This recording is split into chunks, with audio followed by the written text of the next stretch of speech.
Bueno, ¿cómo les va? Vamos por la parte número 4 de huesos del cráneo, hueso temporal. El hueso temporal les pasa siempre como con el esfenoide, siempre se hace mucho despiole. Y van a ver que es muy fácil la cosa. Bien, decimos que es un hueso par. En el cráneo tenemos solamente dos huesos pares, que son el temporal y el parietal.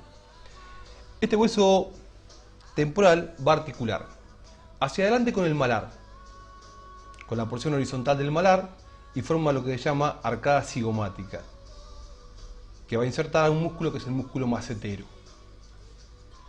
Y articula también hacia adelante con el ala mayor del esfenoides. Hacia arriba, por medio de una sutura escamosa típica y característica, es decir, dientes cortados en bisel, lo hace con el parietal. Hacia atrás con el occipital y hacia abajo con el maxilar inferior por medio de la articulación temporomandibular o ATM de los odontólogos.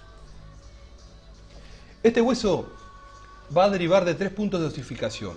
Es por eso que tiene una porción posterior que es la porción mastoidea, representada fundamentalmente por la apófisis mastoides, que en su cara interna presenta la ranura digástrica para insertar el músculo vientre posterior del digástrico. La mastoides inserta cuatro músculos. Se suele preguntar qué son: el esternocleidomastoideo, por excelencia y de cabeza, el splenium capitis, el complexo menor o complejo menor y la porción posterior o vientre posterior del digástrico. Después tenemos la porción de la escama, que tiene una placa redondeada cóncava hacia adentro con dientes cortados en bisel, que es la escama, y hacia adelante una porción tubular ósea, que es la apófisis cigomática. Y la tercera porción es la porción petrosa o petrotimpánica, representada por el peñasco, que no se ve desde la cara externa. Acá tenemos la porción mastoides, la porción mastoidea representada por la apófisis mastoides en realidad, la escama, donde se inserta el músculo temporal, que es, al igual que el macetero, otro músculo masticador, que va a insertarse distalmente en la apófisis coronoides del maxilar inferior. Esta es la apófisis cigomática, que en su raíz se engrosa y forma el cóndilo, por detrás la cavidad glenoidea para la ATM y por detrás el conducto aditivo externo. Si vemos el peñasco desde adentro, si vemos el temporal desde adentro, tenemos, esto es anterior, superior, inferior y posterior, es un temporal derecho, sigue siendo derecho. Tenemos la porción mastoidea, la porción escamosa, donde vemos unos surcos dados por la arteria meningia media que se arboriza, y el peñasco del temporal en la porción petrosa. El peñasco del temporal es una estructura que tiene forma de prisma cuadrangular, es un obelisco que está acostado, se dirige hacia adelante, hacia adentro y un poco hacia abajo. Acá lo vemos perfecto. Este es el borde superior del peñasco. En el peñasco encontramos cuatro caras. En esta vista tenemos en el borde superior, por delante, la cara anterosuperior y por detrás la cara posterosuperior.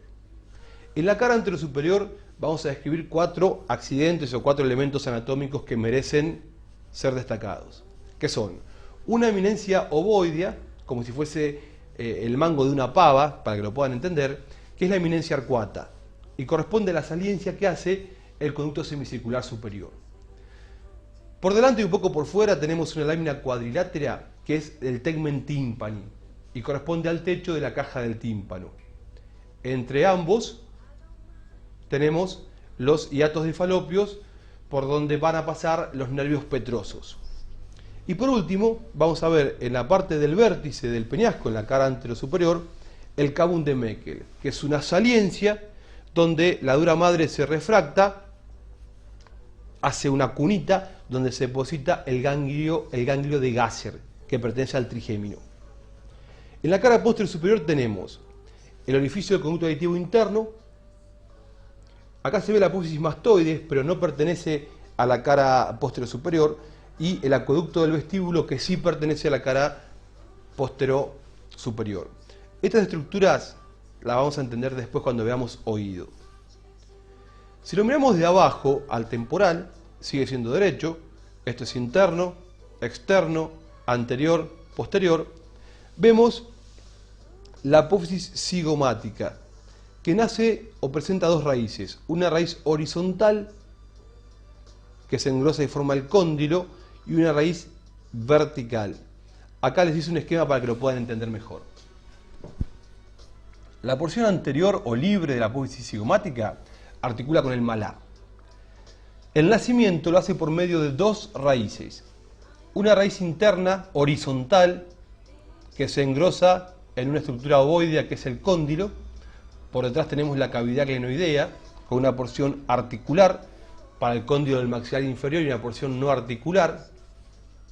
Y por detrás de esto tenemos el conducto aditivo externo. Cóndilo, cavidad glenoidea con la porción articular y la no articular separadas por la cisura de Glaser, G-L-A-S-R, cisura de Glaser. La otra porción, la porción vertical, se dirige hacia atrás y con la horizontal delimita un ángulo donde tenemos el tubérculo cigomático posterior. El resto de la porción vertical se divide en un engrosamiento interno que es el tubérculo cigomático posterior y hacia atrás la cresta temporalis.